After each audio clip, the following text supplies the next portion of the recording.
네, 저는 오늘 사도행전 6장 8절에서 15절의 말씀을 가지고 천사의 얼굴이라는 말씀의 제목으로 함께 하나님의 말씀을 나누고자 합니다.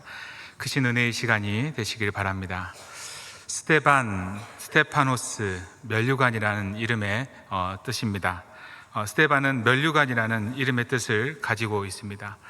성경에 칭송받는 인물들이 참 많이 등장을 하는데요, 그 많은 인물들 가운데 스데반은 정말 흠없이 칭송 일색으로 기록된 인물입니다. 그리고 우리가 알고 있는 것처럼 스데반은 성경에 등장하는 최초의 순교자가 되죠. 성경은 스데반에 대해서 성령이 충만한 사람, 믿음과 지혜가 충만한 사람, 은혜와 권능이 충만한 사람 등 영적 부요함을 이렇게 표현하는 모든 수식어들을 다 동원하여서 스데반을 묘사하고 있습니다. 이 스데반을 오늘 본문에서는 이렇게 말을 하는데요, 8절 말씀을 보면 8절 말씀에 스데반의 은혜와 권능이 충만하여 큰 기사와 표적을 민간에 행하니. 초대교회가 선출한 7 집사 중에 한 명이 바로 스데반입니다. 그 스데반이 무엇을 행하였다라고 말하고 있습니까? 큰 기사와 표적을 행하였다라고 말하고 있습니다. 우리는 여기서 이 표현에 대해서 조금 놀라셔야 합니다. 사도행전 1장에서부터 여기까지, 이 본문에 이르기까지 이 표현이 큰 기사와 표적, 이 표현이 누구에게 사용되었는지를 살펴보면 우리는 놀랄 수밖에 없습니다. 사도행전 2장 22절을 보게 되면요, 이스라엘 사람들아 이 말을 들으라. 너희도 아는 바와 같이 하나님께서 나사렛 예수로 큰 권능과 기사와 표적을 너희 가운데서 베푸사 너희 앞에서 그를 증언하셨느니라. 그리고 그 이어서 43절의 말씀을 보면요, 사람마다 두려워하는데 사도들로 말미암아 기사와 표적이 많이 나타나니. 이렇게 말씀을 하고 있습니다. 기사와 표적, 다시 말해서 놀라운 일과 기적을 행한 분이 누구라고 말하고 있는 거 아니? 하나님, 그리고 예수 그리스도, 그리고 예수님의 제자였던 사도들 뿐이었습니다. 전능하신 성부 하나님과 그리고 예수 그리스도께서 기사와 표적을 행하셨다라는 사실은 별로 우리가 놀랄 만한 사실도 아닐 것입니다. 왜냐하면 우리 주님은 그럴 만한 충분한 능력이 있기 때문이죠. 그리고 사도들 역시 인류 역사상 이 땅에 오신 예수님과 3년이라는 시간을 동고동락하면서 밤낮 같이 지내면서 이렇게 지냈던 유일한 존재이지 않습니까? 그렇기에 그들을 통해서 주님의 기사와 표적이 드러난 것 역시도 어떻게 보면 조금 더 놀라운 일이 아닌 것이죠. 그런데 스데반은 좀 다릅니다. 스데반은 갈릴리 사람이었고 예수님께서 갈릴리 사역을 시작하는 그 초기부터 주님을 믿은 사람이 아닙니다. 예루살렘 교회가 태동하면서부터 예수님을 영접하였던 사람인 것이죠. 본문의 시기가 초대교회가 세워진 이후 그렇게 많은 시간이 지나지 않은 때이지 않습니까? 이것을 다르게 표현하자면 스데반이 그리스도인이 된 지 그렇게 오래된 일이 아니다라는 것이죠. 우리말로 표현하자면 초신자와 같다라는 것입니다. 그럼에도 불구하고 전능하신 하나님과 우리 주님께서 행하셨던 기사와 표적, 그리고 사도들을 통해서 나타났던 기사와 표적이 놀랍도록 짧은 이 신앙의 경력을 가지고 있는 스데반을 통해서 똑같이 드러났다라는 이 사실에 우리는 주목해야 합니다. 어디 그뿐입니까? 이 사도행전 7장을 보게 되면 스데반의 설교가 나오는데요, 그 설교 역시요, 베드로가 하였던 설교 2장과 3장에서 나오는 그 설교에 결코 뒤처지지 않습니다. 신앙의 연륜으로는 사도들과 비교할 바가 되지 않지 않습니까? 그러나 신앙의 수준으로는 스데반이 이 사도들과 대등한 위치에 있다, 아니 오히려 더 사도들보다 월등한 위치에 있다는 것을 알 수 있습니다. 이것이 과연 무엇을 말을 하는 거겠습니까? 예수 그리스도의 종으로서 참되게 삶을 살아가기만 하면 우리 주님께서는 그 신앙의 연륜이 얼마가 되든지 간에 주님의 능력을 그 사람을 통해서 드러내신다라는 사실을 깨닫게 해줍니다. 사도들에 비해서 아주 부족한 신앙의 경력이지만 스데반이 큰 기사와 표적을 행할 수 있었던 것은 그의 삶이 그리스도의 종으로서의 충분한 삶을 살았기 때문인 것이죠. 그의 삶의 포커스가 주님께 맞춰져 있었다라는 말씀입니다. 우리에게 중요한 것은 신앙의 연수가 아닙니다. 우리에게 중요한 것은 얼마나 주님의 종으로서의 삶을 살아가느냐 하는 것이죠. 주님의 참된 종으로 살면서 큰 기사와 표적을 행했던 그 스데반에게 과연 무슨 일이 일어났습니까? 6장 9절에서 10절인데요. 이른바 자유민들, 즉 구레네인 알렉산드리아인 길리기아와 아시아에서 온 사람들의 회당에서 어떤 자들이 일어나 스데반과 더불어 논쟁할세 스데반이 지혜와 성령으로 말함을 그들이 능히 당하지 못하여. 로마 여러 지역에 흩어져 삶을 살아가고 있던 유대인들이 예루살렘에 돌아왔습니다. 우리가 알고 있는 것처럼 유대인들은 모이게 되면 무엇을 만듭니까?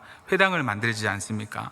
각 지역 출신별로 우리 동네 모여라 라고 해서 회당을 만들었는데, 그 회당에서 스데반과 함께 논쟁이 벌어졌다라고 말합니다.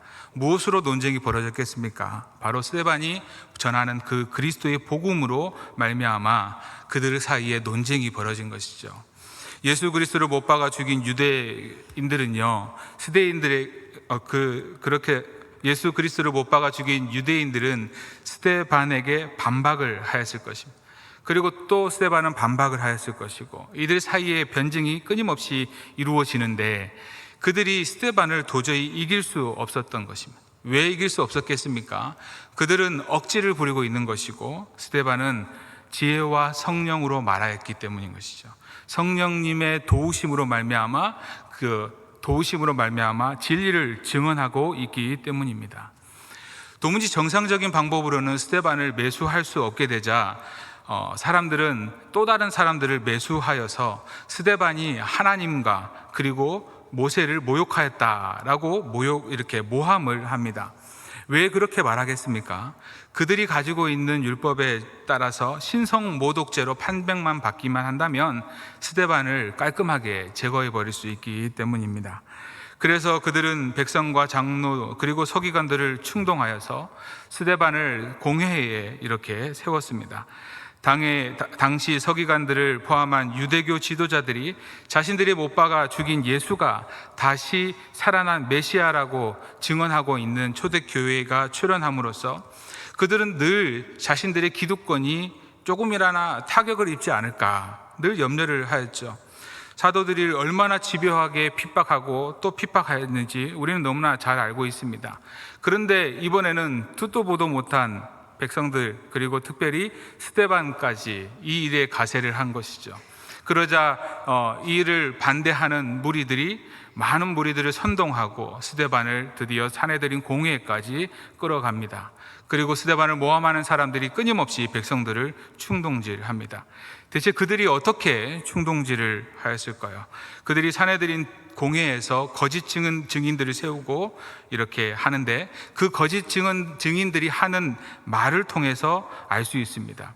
그들은 스데반이 예수님께서 모세가 전해준 규례를 폐하고 이곳을 헐어버리겠다라고 주장했다라는 그러한 위증을 합니다. 이곳이란 곳은 어디일까요? 당시 예루살렘 성전이겠죠.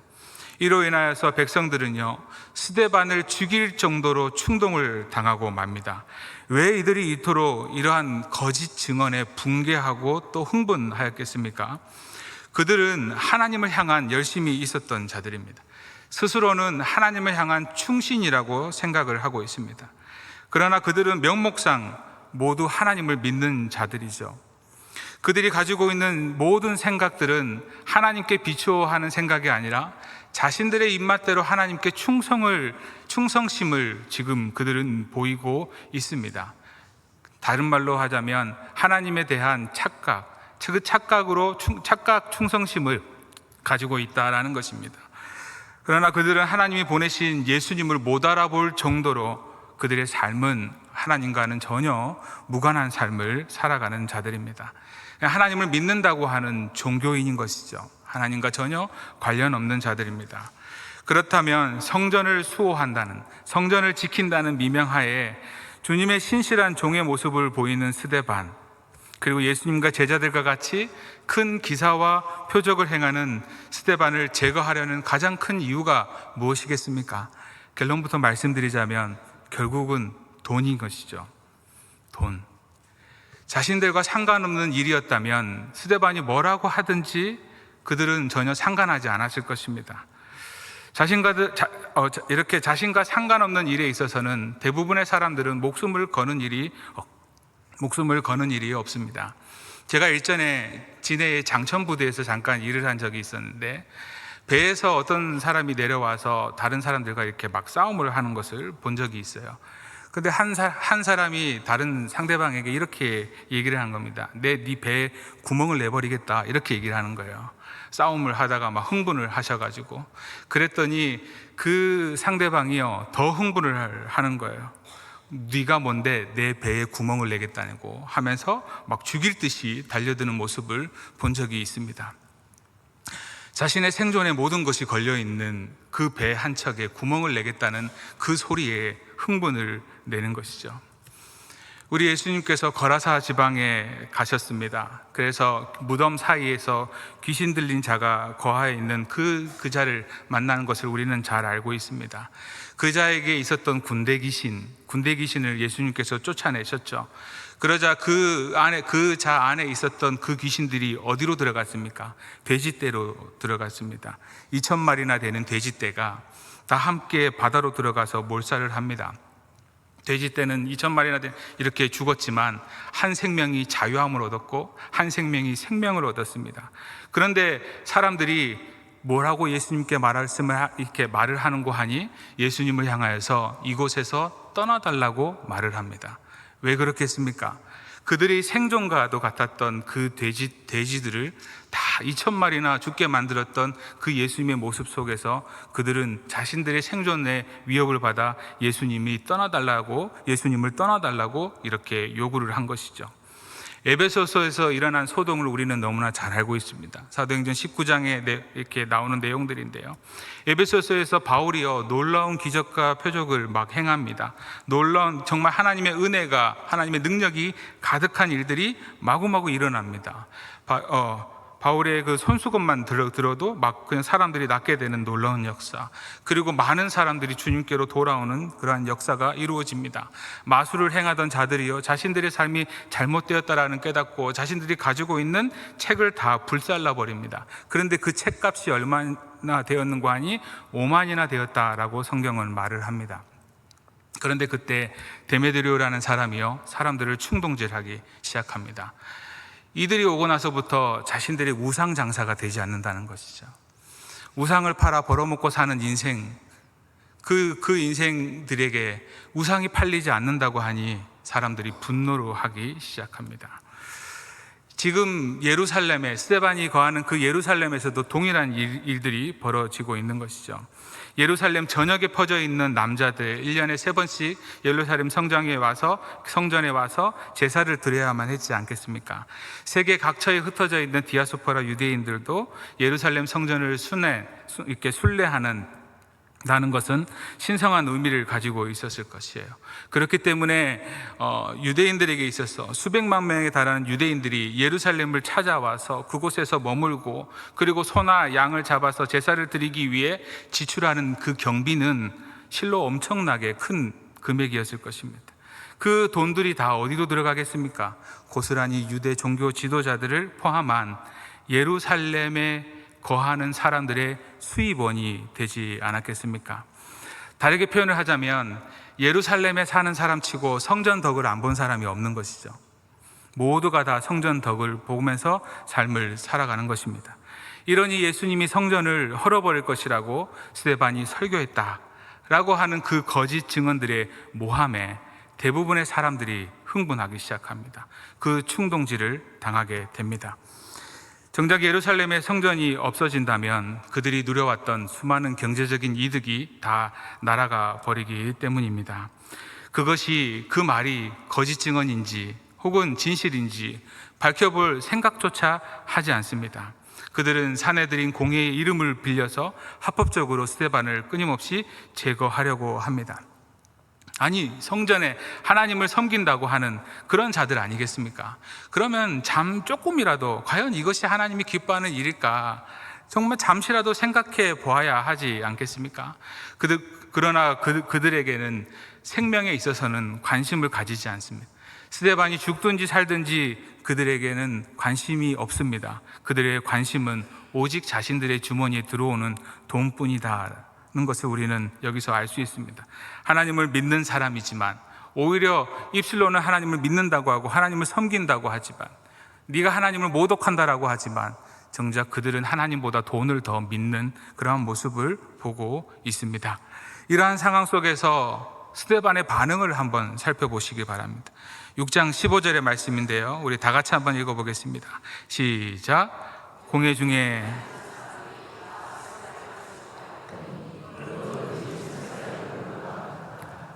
중에 앉은 사람들이 다 스데반을 주목하여 보니 그 얼굴이 뭐와 같다고 합니까?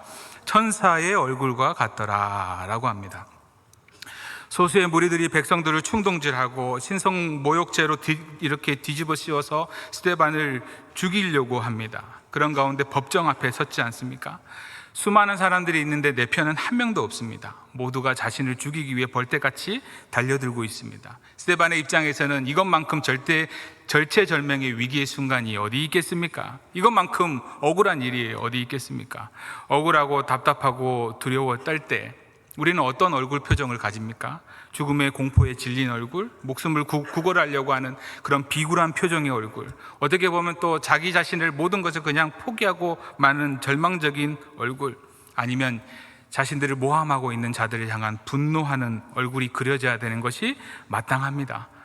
그런데 그러한 상황 속에서 스데반의 얼굴이 어떻다고 합니까? 천사의 얼굴과 같다라고 본문은 말하고 있습니다.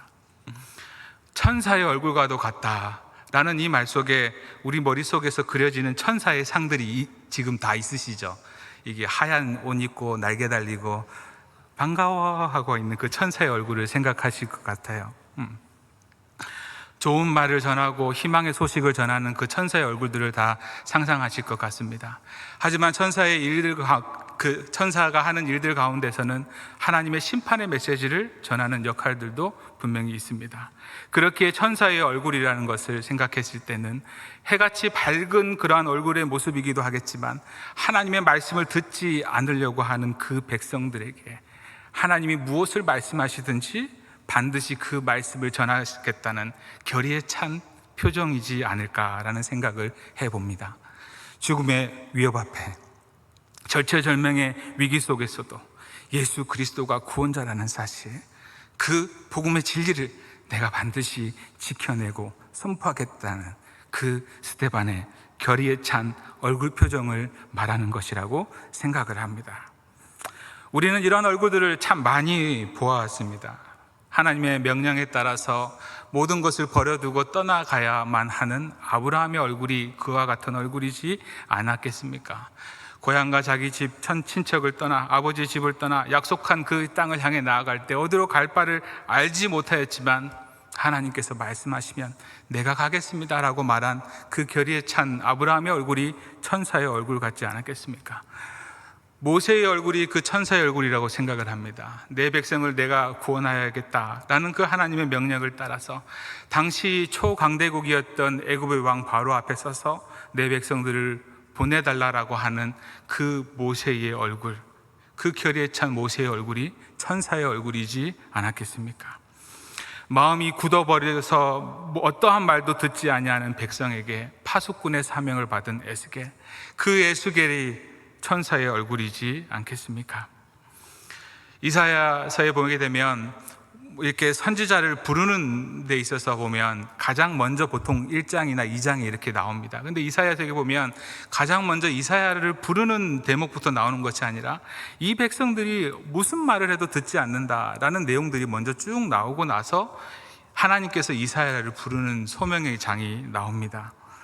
그 상황 속에서 하나님께서 누가 나를 위해서 갈꼬? 라고 물으셨을 때 이사야가 이렇게 얘기하죠. 네, 제가 여기 있습니다. 네, 제가 여기 있습니다. 나를 보내주소서 라고 말한 그 이사야의 얼굴이 천사의 얼굴이지 않겠습니까? 수많은 믿음의 선배들이 신앙을 지켜내기 위하여서 온갖 회유와 협박을 거부하고 결연하게 스스로 순교의 길을 걸어가는 그 신앙의 정절을 선택하였을 때 비참한 상황 가운데서 고문을 받아서 피투성이가 된 그 얼굴이 사람들의 눈 가운데서는 불쌍한 얼굴처럼 보이겠지만 그 얼굴이 바로 천사의 얼굴로 비춰지지 않겠습니까? 하나님이 보시기에는 그렇다는 겁니다. 복음이신 예수 그리스도를 지켜내기 위한 그 얼굴만큼 눈부신 얼굴은 없습니다. 왜냐하면 하나님이 보시기에 바로 그 얼굴이 천사의 얼굴이기 때문입니다. 반면 스데반의 반대편에 서 있는 자들의 얼굴은 어떤 모습을 가지고 있겠습니까? 천사의 얼굴과는 상반된 반대의 얼굴을 가지고 있을 것입니다. 악마의 얼굴이라고 할 수 있겠죠. 자신만을 위하는 삶, 자기 주머니를 채우기 위해 급급한 삶, 삶의 의미를 이 땅의 유한한 것에서 찾는 자들의 삶, 잠시 있다가 사라질 것을 아둥바둥 모으는 그런 사람들의 모습 속에서는 천사의 얼굴을 발견할 수가 없습니다. 하나님의 말씀을 따라 하나님을 섬기지 못하는 사람들, 그들이 그럴듯하고 아무리 멋진 표정을 짓는다고 할지라도 그들은 하나님 보시기에 천사의 얼굴일 수 없습니다. 참된 그리스도인들은 천사의 얼굴을 가진 사람입니다. 비록 그 모습이 세상적으로 봤을 때는 너무나 볼품없는 모습이라고 할지라도 하나님이 보시기에는 그 얼굴이 바로 천사의 얼굴임을 믿으시길 바랍니다. 그들은 어떤 상황 속에서도 결코 악마의 모습을 할 수 없습니다. 왜냐하면 그들은 세상 것들을 지키는 자들이 아니기 때문입니다. 세상 것들을 섬겨 세상 것들의 노예가 되어 살아가는 자들이 아니기 때문입니다. 오직 하나님을 아버지로 모시는 사람들, 그 아버지 하나님의 뜻을 위하여서 믿음을 지키기 위해서 내가 어디에 있든지 무엇을 하든지 그 진리를 지키려 하기 때문입니다. 힘써 말씀을 채우는 삶을 살아가는 자들, 힘써 기도하며 삶을 살아가는 자들, 힘써 찬양하며 삶을 살아가는 자들, 힘써 섬겨나가며 삶을 살아가는 자들, 힘써 복음을 전하며 삶을 살아가는 자들이 바로 천사의 얼굴이지 않겠습니까? 사랑하는 성도님 여러분, 여러분들은 어떤 얼굴을 하며 삶을 살아가고 계십니까? 교회 안에서는 천사의 얼굴인데 세상에서는 작은 이익 앞에 무너지는 악마의 얼굴을 하고 계시지는 않습니까? 아침에는 천사의 얼굴로 나갔는데 밤이 되어 집에 돌아왔을 때는 얼굴이 바뀌어서 돌아오지는 않습니까? 상황과 여건에 따라서 끊임없이 경계선을 넘나들며 얼굴이 바뀜으로 말미암아 스스로의 가지고 있는 양심의 가책을 느끼고 신앙의 갈등을 가지고 괴로운 삶을 살아가고 있지는 않습니까? 그렇다면 이제부터는 결심하시기를 바랍니다. 우리가 뜻하고 결심한 바 그 뜻이 이루어질 때까지 또 결심하시기를 바랍니다. 부족한 우리를 포기하지 않고 불러주신 그 예수 그리스도 안에서 우리 안에 모든 악마의 얼굴들을 내어 던지시기를 바랍니다. 예수 그리스도 안에서 천사의 얼굴을 회복합시다. 원하지는 않았지만, 자신의 뜻은 아니었지만 하나님의 뜻에 순종하기 위해서 묵묵히 그 십자가를 향하여서 걸어가셨던 그 피투성이 된 그 주님의 얼굴을 지닐 수 있는 우리가 되기를 바랍니다.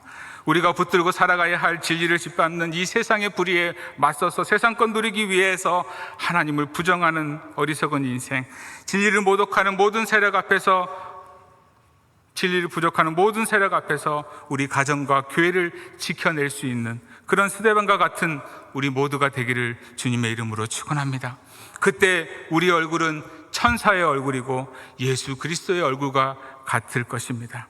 스데반이 성령이 충만하고 권능과 믿음과 은혜가 충만한 사람임에도 불구하고 그 얼굴이 천사와 같이 빛났음에도 불구하고 우리가 알고 있는 것처럼 스데반은 짧은 설교 한 편 남기고 죽고 맙니다. 믿음의 사람, 하나님의 사랑이 붙들림 받은 그 사람이었기 때문에 자신의 내면 가운데 하나님께서 허락하여 주신 그 고난의 길을 묵묵히 걸어가야 하는 것은 아닐까요? 어떤 마음의 자세로 자신의 삶을 살아가야 될지를 그는 너무나 잘 알고 있었을 것입니다. 그렇기 때문에 그는 천사와 같은 얼굴을 하며 자신이 가야 할 그 길, 자신이 해야 될 그 역할을 묵묵히 감당해 냈던 것입니다. 혹자는 그의 인생이 너무나 허무하다라고 말할지 모르겠습니다. 왜 그렇겠습니까? 스데반의 역할을 한번 보십시오. 스데반이 맡은 역할이 뭡니까?